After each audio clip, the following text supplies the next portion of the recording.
you have quite a bit of your room back this year, and you have Adam Malachi, but like just and JP obviously as a early enrollee, but just how has it been having some continuity there and some guys to teach the younger guys and make that adjustment? Yeah, I would say it's been really well, man. So like you alluded to, got a ton of guys in the room, have a lot of guys back. And so starting off with Jamal, he's done a great job so far in becoming a leader.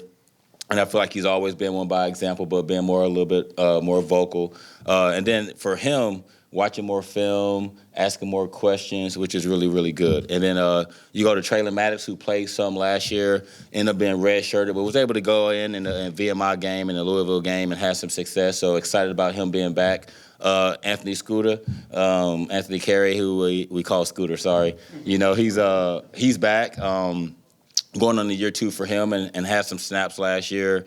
And then, as you mentioned, we got Malachi, who's played a ton of snaps at Penn. And then we also have JP, who's a high school kid that's an early enrollee, in addition to DG, Dalen Gordon. So right now, collectively, we have a lot of guys that we're excited about. We have a lot of continuity in that room, as you mentioned. And then we feel like we have some experience because last year almost everybody had to play, right? And so because of that, those guys were able to gain some experience, which always is really good for us. Scooter was one of the guys that probably made it through the year less injured than the rest of them, if you want to put it that way. Uh-huh. What does he have to do to get more reps?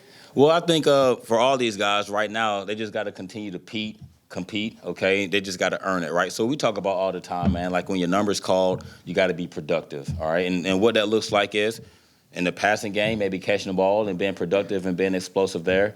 In the run game, same thing. We call it an explosive run, a 12-yard run. And so offensively, our philosophy is to be explosive. We want to get our playmakers in space. And so it's just one of those things that he just got to continue to earn it, own his reps, and make things happen in space, which I think he can and I think he will. You know, so far up to this point, he's doing a really, really good job. He worked extremely hard this offseason in the winter conditioning segment of it, and then that's going to transfer over to spring ball.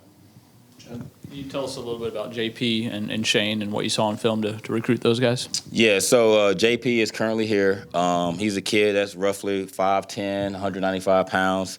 Ran a 10.5 in 100 in high school. So, you know, when recruiting him, we just saw his explosiveness. Probably, to be honest with you, one of the most violent kids I watched in person. You know, was really impressed with him.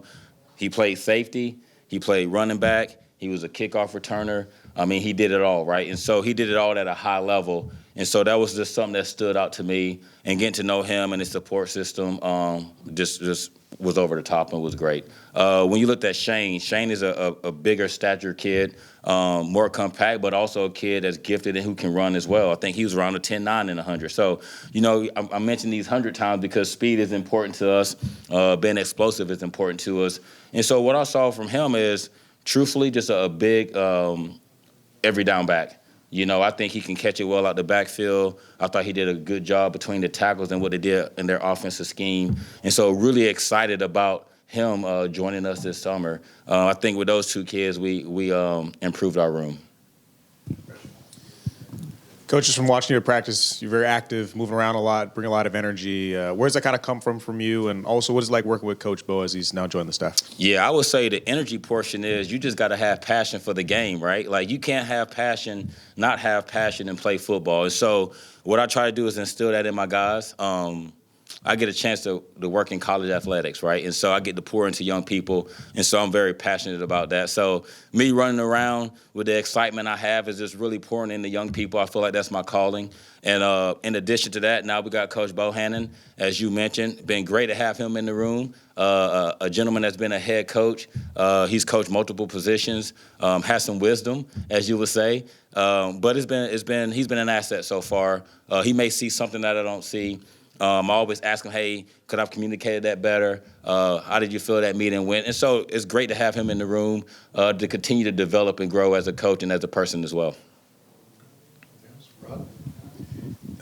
When we talked to Coach Faulkner, he mentioned that Maddox is a different kind of option that you may not have had before.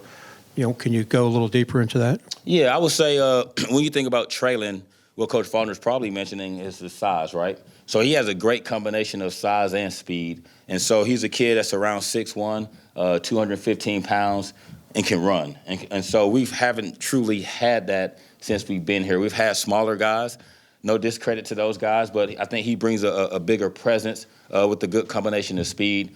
He's also a kid that learns well. He asks questions. He's always first to meetings. He's always first in the line to rep the drills. And so I think he's going to continue to come along as well and be a great addition to the room.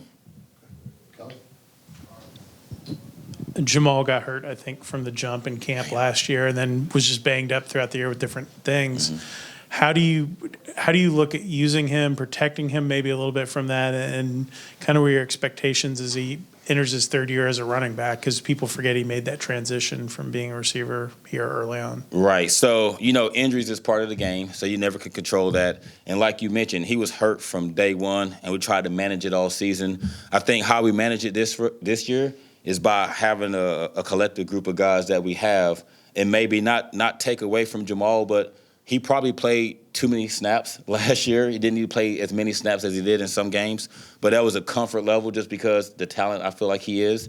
Moving forward, we got a group of guys who are competing right now to kind of get in the mix and be a part of what we want to have this fall. And so I think how I manage him is by bringing other guys along where we can have a couple 1-2, 3 punches, so to speak, as we progress. Remind me of the last thing you asked? Transition. Transition. Yeah.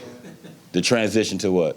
From running back to receiver. I got you. So, yeah, it's okay. It's okay. All right, so in terms of his transition, I felt like he did a really good job transitioning to from wide receiver to running back. I think he's better now as a running back in terms of understanding where he fits in protection. He's always been a good statured kid, low and compact, so he does a great job running behind his pads. Really good in space, which he was able to be at the wide receiver position. So I think the combination of him being an unbelievable receiver mixed with the running back now, I mean, he's a guy who can be an every down back for us and create mismatches in the pass game as well as the run game.